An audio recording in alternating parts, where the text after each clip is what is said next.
Hay una cuestión sobre las formas. El presidente del gobierno lanza esta crítica 72 horas antes de que arranque el año judicial, y hay una cuestión sobre el fondo. Y es si tiene razón Sánchez, si hay jueces que están haciendo política y no judicatura.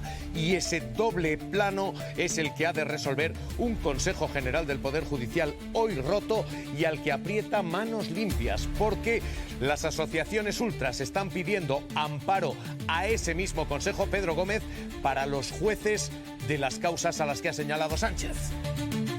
Las acusaciones populares presentes en todas las causas que afectan al entorno de Pedro Sánchez, que han enviado sendos escritos y denuncias al Consejo General del Poder Judicial pidiendo amparo para los magistrados que señaló ayer Pedro Sánchez. En esas cartas lo que le piden a la presidenta del Consejo es que exija una rectificación a Pedro Sánchez y que además le pida que se abstenga de realizar declaraciones que menoscaben a la judicatura. Hay una avalancha de reacciones hoy y una auténtica tormenta judicial. La última, aquí, el juez Baltasar Garzón dice: la crítica no solo es legítima, además es acertada. Hay jueces haciendo política. Yo no veo interferencia ninguna del presidente del gobierno en la independencia judicial por la crítica que ha hecho a la actuación de algunos jueces. Se está produciendo una clara incidencia de lo que se conoce con el nombre de lawfare, que es la instrumentalización del derecho con fines políticos. Eso no significa para nada un ataque a los miembros de la judicatura. Nadie está exento de crítica y, por tanto, lo que hay que hacer es argumentarla. Hoy, tormenta política. Tony Aira, buenas tardes. Tormenta judicial. Javier Pérez Royo, ¿qué tal? Muy buenas tardes. Hola, buenas tardes. Señor Pérez Royo, empiezo primero con usted. ¿Es pertinente, uno, tiene razón, dos, el presidente del gobierno? Vamos, yo creo que el presidente del gobierno estuvo muy correcto y yo creo que se quedó muy corto porque es el presidente del gobierno. Pero realmente la crítica puede ir mucho más allá. En estos últimos meses hemos asistido a una huelga de jueces que el propio Consejo General del Poder Judicial considera que era ilegal, y era una huelga de jueces para oponerse a la tramitación de una ley por parte del Parlamento que afectaba a los miembros de la carrera judicial, al acceso fundamentalmente de la carrera judicial. Eso no se ha visto jamás en ningún sitio. Pretender ejercer un derecho de veto sobre el ejercicio de la potestad legislativa de las Cortes Generales. Si eso no es hacer política, que venga Dios y lo vea. Entonces, el presidente del gobierno se quedó ayer muy corto, porque es el presidente del gobierno y no puede hablar como estoy hablando yo en este momento. Pero vamos, ahí estamos ante unas actuaciones que no son prevaricadoras, porque aquí no se condena por prevaricación, porque ellos mismos, los jueces, son los que lo tienen que hacer y se protegen unos a otros y hay un corporativismo enorme, pero realmente estamos ante una situación realmente muy preocupante para la democracia española como consecuencia de determinados miembros, la actuación de determinados miembros del Poder Judicial.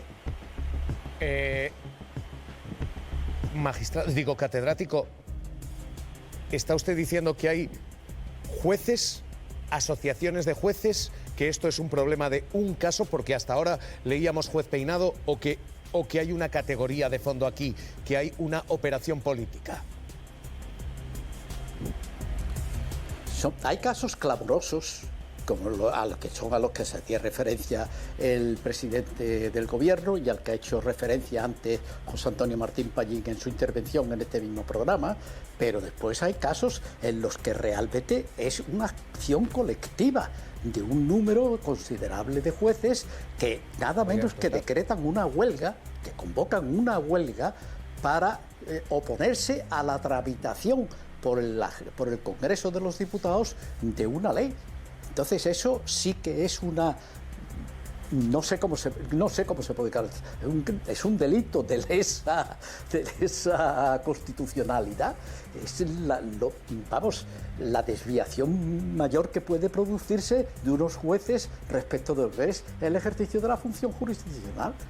Y eso lo hemos vivido en estos meses pasados, no me lo estoy inventando. Antes hubo las manifestaciones en los juzgados con las tocas contra la ley de amnistía, que también tiene su castaña, también tiene su... Es que eso no se ha visto en ninguna parte del mundo, en ningún país democráticamente constituido. Y eso se está viendo, el Poder Judicial. No, hay los casos a los que se refirió el presidente del Gobierno, son casos muy concretitos, que desde luego son clamorosos, pero pues, lo del fiscal general, por Dios, por Dios. No se retire, digo que esta es la lectura jurídica. Hay una lectura política también. Y a esta hora el Congreso de los Diputados incendiado porque efectivamente hay división. Es pertinente que un presidente de gobierno señale a jueces. Hoy el Congreso ardiendo así. Que si bien no son una mayoría, hay jueces y juezas que intervienen en política. No le gusta que imputen a su mujer, no le gusta que imputen a su hermano, no le gusta tener a su partido de corrupción hasta el cuello y se tiene que inventar el cuento del lawfare. Pues no, aquí lo que hay son jueces que están tratando de hacer su trabajo y lo que tiene que hacer el gobierno es sacar sus manos de la justicia. La persecución política que hemos sufrido Compromís por decisiones judiciales que nos han hecho pasar una factura gravísima. Hay actuaciones de algunos jueces que avergüenzan al propio Estado de Derecho. Es decir, los jueces no son seres de luz. Y Tony Aira, la cuestión aquí en lo político es, ya ha hablado el fondo con Pérez Royo, ¿es pertinente esto? ¿Es oportuno esto? ¿Se debía haber hecho esto? Bueno, es que al final la política nos quejamos muy a menudo porque no habla de lo que se habla en la calle o no habla con claridad y también nos vamos a llevar las manos a la cabeza cuando eso pasa. Yo creo que es una gran hipocresía, ¿no? La reacción sobreactuada del PP y una parte de la derecha y la extrema derecha ante las palabras de ayer de Pedro Sánchez, yo creo que delata su hipocresía. Es decir, al final parecerá que Pedro Sánchez ha descubierto la rueda. Y no, ha dicho lo que no solo piensa, sino que sabe muchísima gente, que es que en España hay un déficit democrático y hay un problema, uno entre tantos, pero uno especialmente de judicialización de ciertos estamentos de la justicia y de politización de la justicia. Por tanto, al final el problema, el terremoto, no es quien señala eso. El terremoto son quienes practican esta manera de aproximarse a la justicia o de judicializar la política, y el problema está también en que ahora nos llevamos todas las manos a la cabeza con lo que dice Pedro Sánchez, pero en su día también se lo llevaron la mayoría, incluido una parte del PSOE, cuando eso lo decía el independentismo y advertía de que en España existía lawfare y prácticas que iban más allá de impartir justicia para impartir venganza o para ir contra enemigos políticos de algunos que dicen quién puede hacer que haga. Bueno, pues el concepto era válido para lo que dice Pedro Sánchez, es válido lo que decía el independentismo, también lo que señalaba Podemos, e incluso, Javier, si tenemos memoria histórica de lo que es la política en nuestro país, el caso es que en 2011, el verano de 2011, había una política destacada que se llamaba María Dolores de Cospedal, que denunciaba desde un chiringuito de playa que no se fiaba, por ejemplo, de Interior y de la policía, y señalaba a cloacas del Interior. Meses después accedieron al gobierno y ya se olvidaron de aquello. Pregunta, ¿también era eso erosionar una institución del Estado como las fuerzas y cuerpos de seguridad del Estado? ¿O era señalar una realidad? El presidente. Hoy hay una jueza en concreto que está denunciando esto, injerencias políticas en su causa. Al revés, de la política en su juzgado, para sacarla de la causa. Es la jueza de la Dana, la jueza que está investigando los 228 muertos en Valencia, denuncia maniobras políticas por parte de la ultraderecha y quienes se representan en esa causa para sacarla a ella y de satélites mediáticos para difamarla a ella y a su familia, en un escrito durísimo en el que dice esto. Aunque pudiera parecer responder a una defensa desnortada, no es sino el enésimo capítulo en una estrategia de defensa que de forma burda pretende apartar a esta juez del procedimiento. Se repiten y publicitan informaciones que no son sino parte de una campaña difamatoria y que destilan un machismo atroz. Sucesivas informaciones periodísticas me han denigrado como juez y como mujer. Dichos artículos albergan, en el apartado destinado a comentarios, un discurso de odio que incluye insultos y amenazas hacia esta juez de instrucción y hacia mi marido. Carla Cuña, es durísima la jueza que lo que está diciendo es los entornos de hazte oír, los entornos de Vox están intentando sacarla de la causa, los entornos de Manos Limpias. Achaca esta campaña difamatoria a la ultraderecha. La jueza Nuria Ruiz Tobarra dice que está sufriendo una campaña basada en un machismo atroz. En concreto se refiere al abogado José María Bueno, ahora mismo abogado de uno de los imputados, de Emilio Argüeso, pero que también es director de los servicios jurídicos de Manos Limpias, que presentó un escrito ante el Consejo General del Poder Judicial para apartar a la jueza de la Dana del caso, diciendo que estaba influyendo su marido, también magistrado en ello. Ojo, porque la jueza de la Dana ha abierto una pieza separada para ver si procede sancionar a este abogado, porque dice que incluyó en uno de sus escritos unas fotografías de su hija menor y de su marido. Catedrático Javier Pérez Royo, gracias Carla. ¿Hay el movimiento de presión de algunos jueces y esta es la otra clave, presiona a algunos jueces? Me parece que es evidente, vamos, en el caso de la jueza de la Dana, lleva ya esto haciéndose y preparándose desde hace varios meses y está estallando ahora ya de una manera abierta, ¿no? Pero realmente es un caso en el que realmente aquí sí que se tendría que solicitar por parte de la jueza al Consejo General del Poder Judicial amparo, y el Consejo General del Poder Judicial debería intervenir porque realmente esto pasa de castaño oscuro, esto no se puede tolerar lo que se está haciendo en este caso. Y evidentemente yo no he visto escritos lo que ha aparecido, pero sí han aparecido evidentemente escritos lo que aparece su marido, fotos de su marido y de su hija. Evidentemente aquí ya sí que entramos ante un tema de invasión de la intimidad personal y familiar que está constitucionalmente protegida, y en este caso todavía más cuando se trata de una juez que en el ejercicio de la función jurisdiccional está instruyendo una causa que tiene que ser instruida, porque todos sabemos lo que fue la Dana, todos sabemos las consecuencias que tuvo, y eso tiene que tener una instrucción judicial y tiene que acabar en su día con una sentencia por parte de un tribunal de justicia. No cabe Catedrático Javier Pérez Royo, un placer como siempre escucharle aquí. Un abrazo, cuídese. Gracias, muchas gracias. Javier Gallego Crudo, hoy hay denuncia del presidente del gobierno diciendo se está politizando la justicia, y de jueces diciendo se está judicializando también la política. Están cruzándose las dos líneas.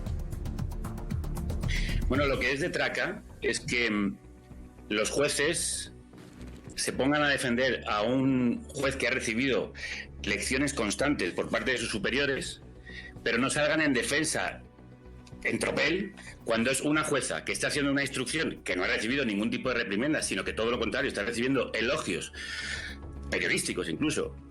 Y cuando esta jueza reclama una defensa, no se moviliza el Consejo General del Poder Judicial. No veo que nadie esté de repente preocupadísimo por el ataque a la justicia que se produce en el caso de la Dana y en el caso de esta jueza y su instrucción. Sin embargo, esa movilización del Consejo General del Poder Judicial y de toda la judicatura conservadora es inmediato en cuanto el presidente llama a las cosas por su nombre, porque lo que ha hecho el presidente es ejercer una crítica legítima a un juez. Cuando se critica a un juez no se critica a todos los jueces, como cuando se critica al rey no se critica a todos los españoles.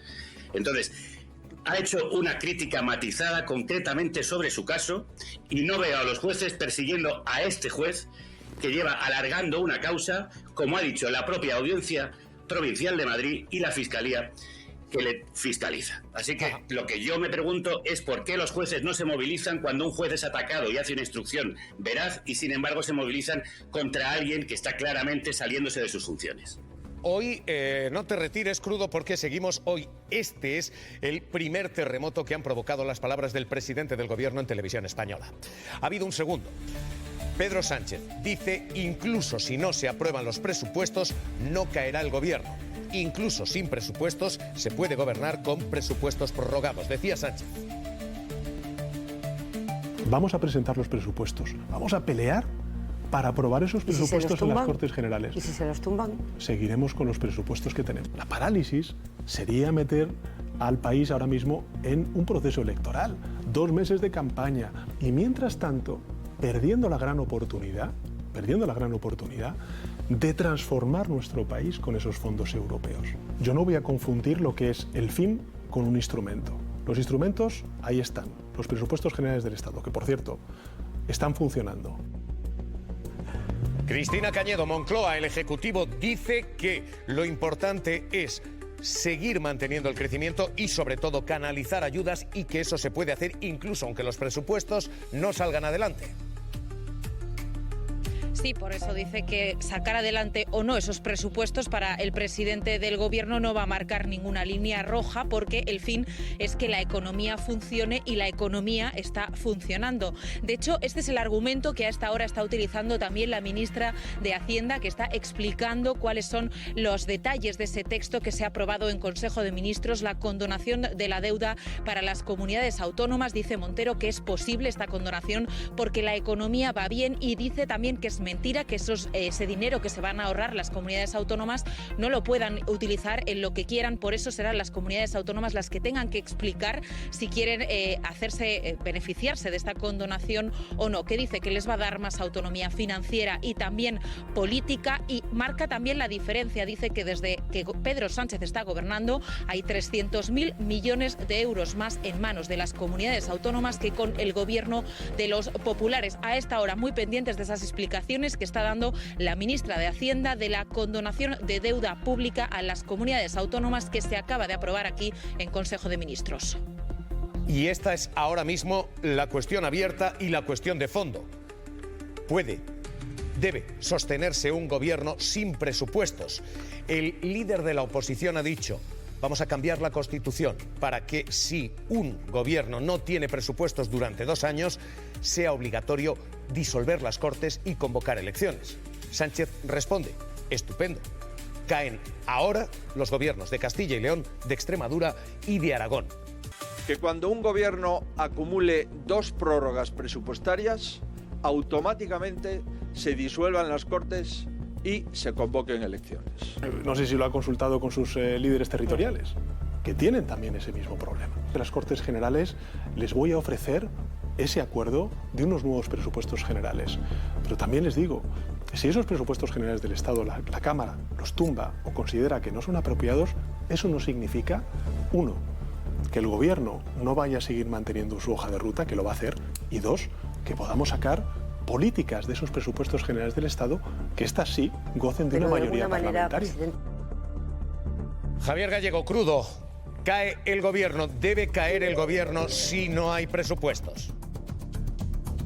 A ver, quien mejor sabe que España se puede gobernar sin presupuestos es el Partido Popular, porque Rajoy gobernó 7 años, tuvo 6 presupuestos y 2 los presentó fuera del plazo marcado por la Constitución. Los últimos, de hecho, 8 meses tarde. Así que sí, el PP puede dar lecciones, pero de cómo gobernar sin presupuesto yo le recomiendo a Sánchez que le pida consejo. También es cierto que el presidente del gobierno criticó al PP lo que él ahora está haciendo. Es lo que pasa, dicen una cosa cuando están en la oposición y hacen la contraria cuando gobiernan. Pero es que Feijóo quiere poner esta ley para obligar a aprobar presupuestos, una ley que por cierto no aprueba cuando el PP gobierna, pero la quiere porque sabe que así podría bloquear presupuestos para que cayera el gobierno. Pero vamos a ver, si es que el gobierno les acaba de ofrecer a las autonomías quitarles parte de la deuda autonómica y el Partido Popular lo rechaza, aunque le convenga a los españoles y españolas, porque lo propone la izquierda. Por eso creo que es evidente que el PP no quiere lo mejor para los españoles, solo quiere que el gobierno caiga, pero me temo que en este caso va a tener que seguir esperando, porque parece que Sánchez podría conseguir incluso el apoyo de los independentistas para esos presupuestos. ¿Se puede gobernar sin presupuestos? Sí. ¿Se debe? Creo que no, que sería mucho mejor que los tuviéramos. Pero que le pregunten al PP si quieren consejo de cómo hacerlo.